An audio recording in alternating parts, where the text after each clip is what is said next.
Bonjour les lecteurs, on se retrouve pour une nouvelle semaine de lecture avec moi. Là, on commence par ma pile à lire de la semaine dernière. J'avais sélectionné 4 livres en tout. Archer's Voice, La route des ossements, Roi de trèfle et Un palais de glace et de lumière. Et j'ai réussi à lire les 4, donc je suis très contente. Et en plus de ça, j'en ai lu un 5e parce que j'en ai DNF 1. Donc c'est une très bonne semaine de lecture en soi. Au niveau des genres que j'ai lus du coup cette semaine, on a une romance, 2 fantasy, une fiction et une dark romantasy. Avec les livres que j'ai lus du coup cette semaine, ça nous fait 4 livres sur 8 de lus dans ma pile à lire du mois, ce qui est vraiment pas mal. Et en termes d'achat, je vous avais dit qu'il n'y en aurait pas, mais finalement, on m'a offert un livre cette semaine pour ma plus grande joie. Et ce n'est autre que Un soupçon de saphir de Flora Peoni et Willia A. chez Plume du Web, qui est sorti pour 18,90 € et qui fait un petit peu moins de 400 pages. J'ai très hâte de découvrir cette romance, parce qu'on a vraiment une inspiration tirage de cartes, spiritualité, etc.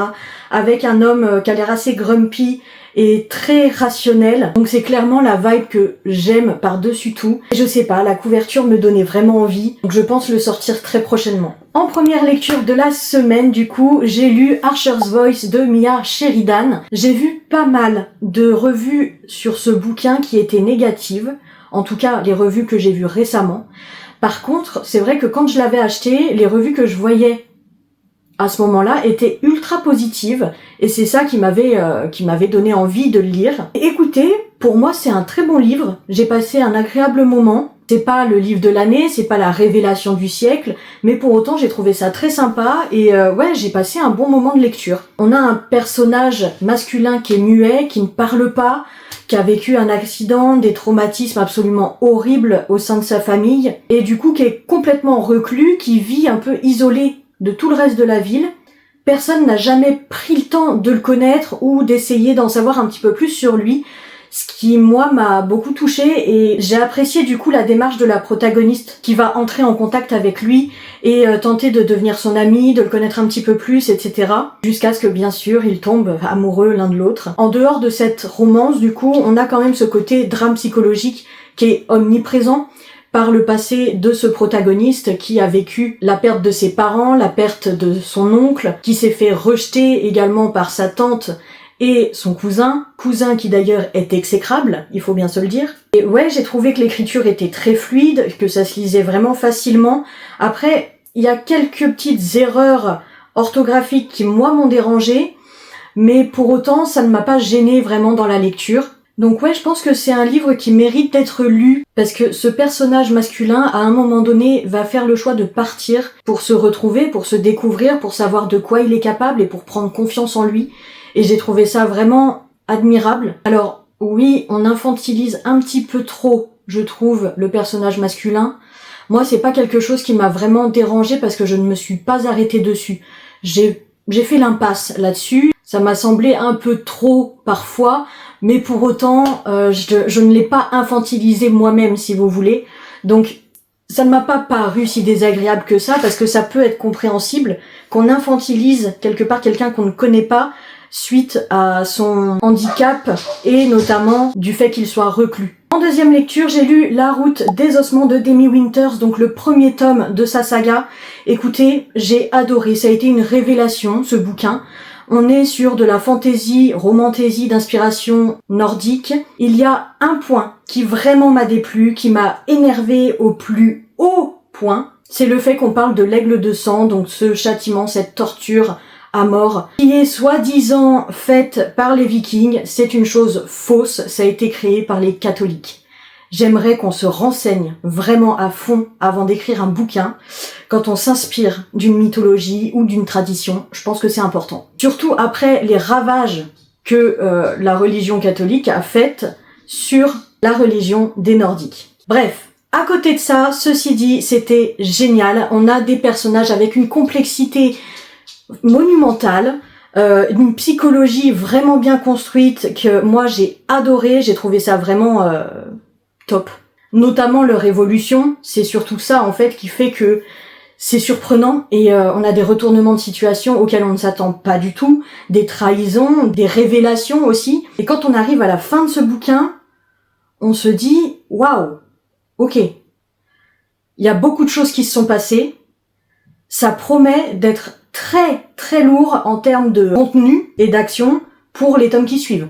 Donc bien sûr que j'ai hâte de lire la suite, ça me semble évident. L'écriture est superbe, on a également beaucoup de scènes d'action ou de combat que j'adore d'ailleurs.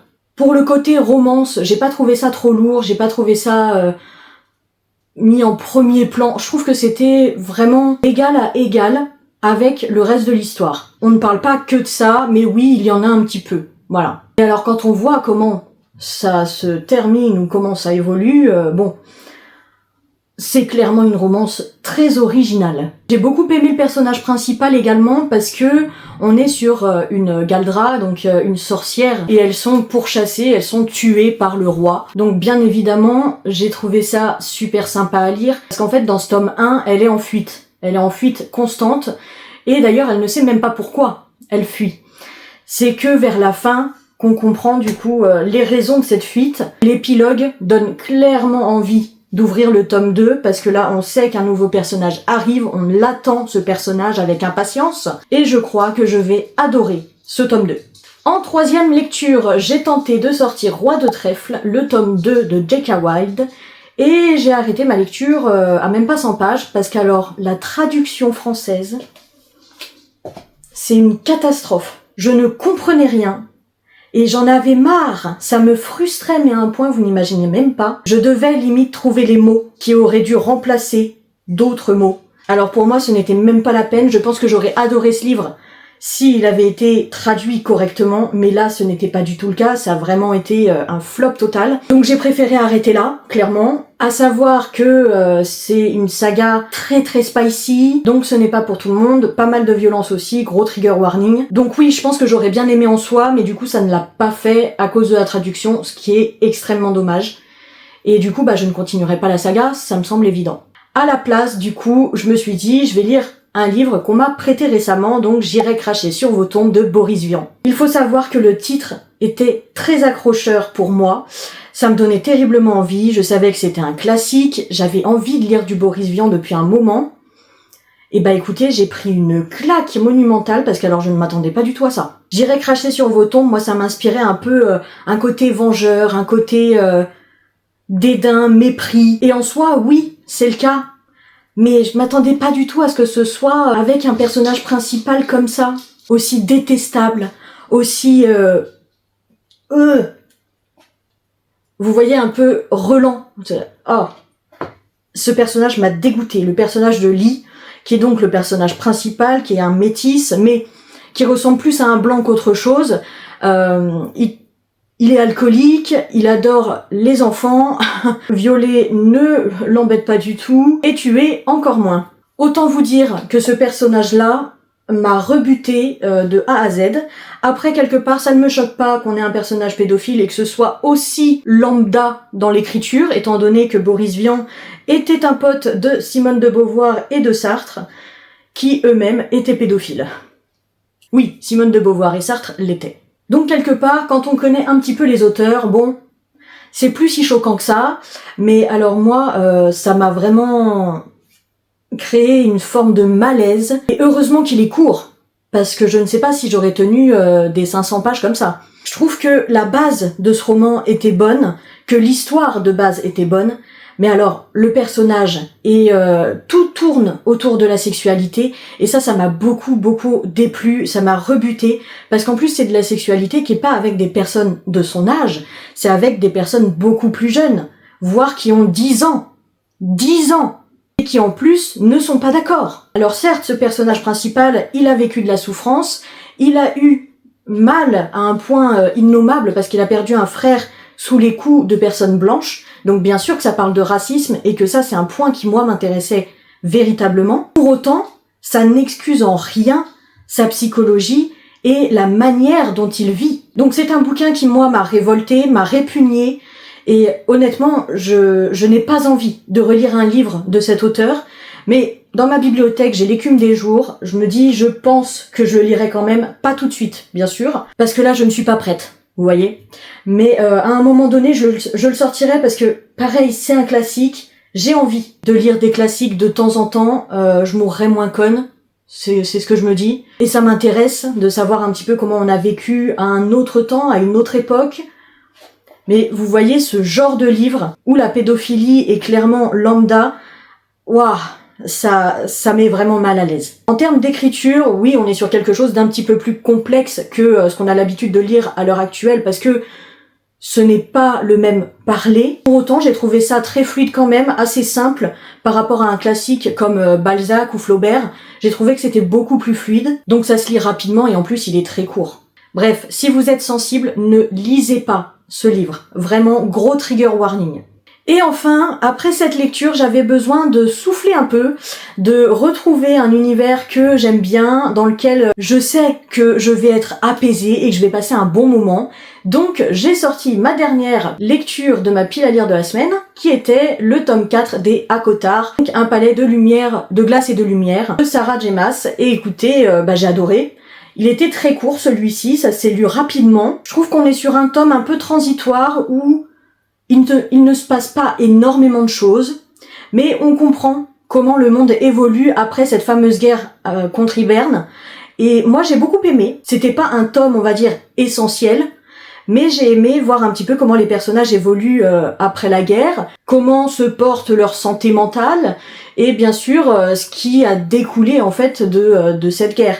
Donc la colère de certains clans envers la cour de la nuit, et ainsi de suite. Voilà, les enjeux politiques, tout ça.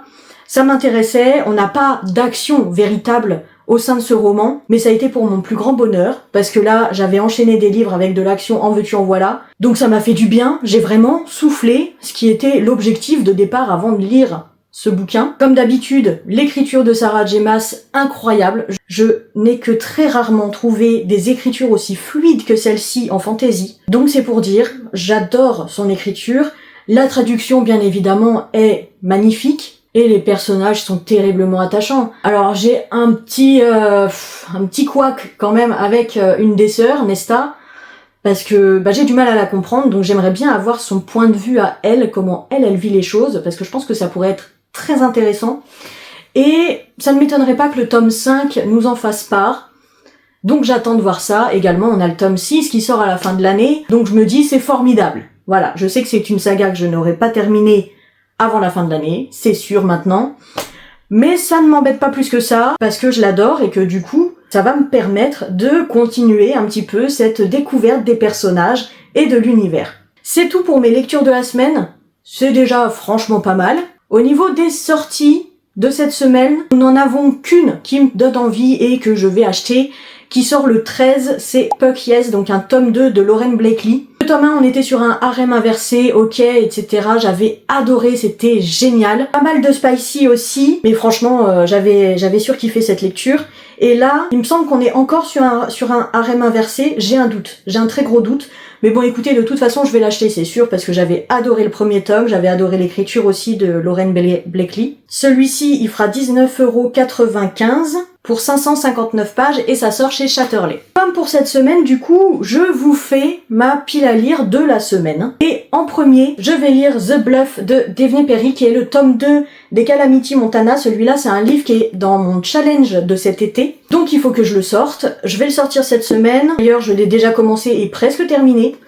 Donc écoutez, je pense que ça va se finir très vite. J'adore. Vraiment, c'est une super saga. On est sur de la romance small town avec un single dad ce coup-ci. Donc ouais, j'adore. C'est vraiment pépite. Je vais ensuite enchaîner avec de la fantasy. Parce que oui, je vais faire romance, fantasy, autre fantasy et ainsi de suite. Parce que j'ai beaucoup de fantasy ce mois-ci. Donc avec La Cour de l'hiver de Krista Street, le tome 1 des Secrets du givre et de la neige, qui est sorti chez Lost Kingdom. Écoutez, celui-là, on est sur des tropes Enemies to Lovers, élus, pouvoir caché. On est sur de la romantésie, je pense que ça va être sympa. Pareil, il fait partie de mon challenge de cet été. C'est écrit quand même assez gros et il fait 350 pages et quelques, donc ça va être très rapidement. Dernière lecture que j'ai sélectionnée pour ma semaine, c'est What They Keep, que j'ai tiré au sort dans ma pile à lire exhaustive de Ellie Clark. On est sur de l'auto-édition ici, et de la dark romance. Je l'avais vu passer sur un compte BookTok. Je trouve le livre très très beau. Vraiment, on est sur un travail magnifique. d'édition. Celui-là fait à peu près 400 pages, donc pareil, je pense que ça va bien finir ma semaine. J'ai très hâte de découvrir ça. J'espère que les fautes ne seront pas énormes, parce que vu le dernier du coup que j'ai lu en auto-édition et que j'ai DNF, ça m'a un peu refroidi. Je crois qu'on est sur un harem inversé également. Je ne sais pas trop, en tout cas je vous en dirai des nouvelles, mais pareil, gros trigger warning. Je vais quand même tirer au sort un dernier bouquin, parce que bon, j'en ai 3, j'en ai déjà quasiment fini un. Donc vas-y, je vais tirer quand même un autre livre quoi. Bon, et bah comme ça je serai à jour. Et ce sera donc Sucré Salé de Becca Borison, donc le tome 3 de sa série Love Light qui est sorti chez Verso. On est sur le tome sur l'été, donc écoutez, ça tombe très bien. Ce sera donc ma 4e lecture. On est sur un livre qui fait 400 pages à peu près. On a que des livres de 400, 350 pages à peu près cette semaine, donc c'est pas mal. Je pense que je le commencerai fin de la semaine du coup, donc pas sûr qu'il fasse partie des revues de la semaine prochaine. Mais en tout cas, c'est sûr que je vous en reparlerai très bientôt. En attendant, je vous fais des bisous et je vous dis à la prochaine.